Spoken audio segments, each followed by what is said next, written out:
Hello guys, আমি এখন বাড়ি যাব। যেহেতু এদিকে খুবই ঠান্ডা, সেই জন্য এখানে আর থাকা যাচ্ছে না। সেই জন্য বাড়ি যেতে হবে, নইলে পুরো হাত পা ফেটে একদম রক্ত বেরোতে শুরু করবে। পুরো এখানে খুবই ঠান্ডা করছে। আমি বাড়ি যাচ্ছি, বাড়ি গিয়ে তোমাদের সাথে আবার কথা হবে, কেমন?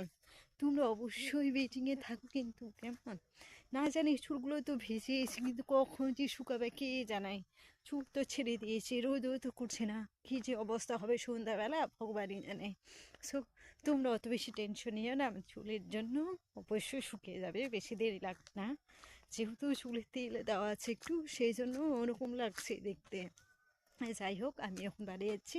তোমরা অবশ্যই আমার সাথে থেকো, কেমন? অনেক অনেক এনজয় করো এই বিকেলটা।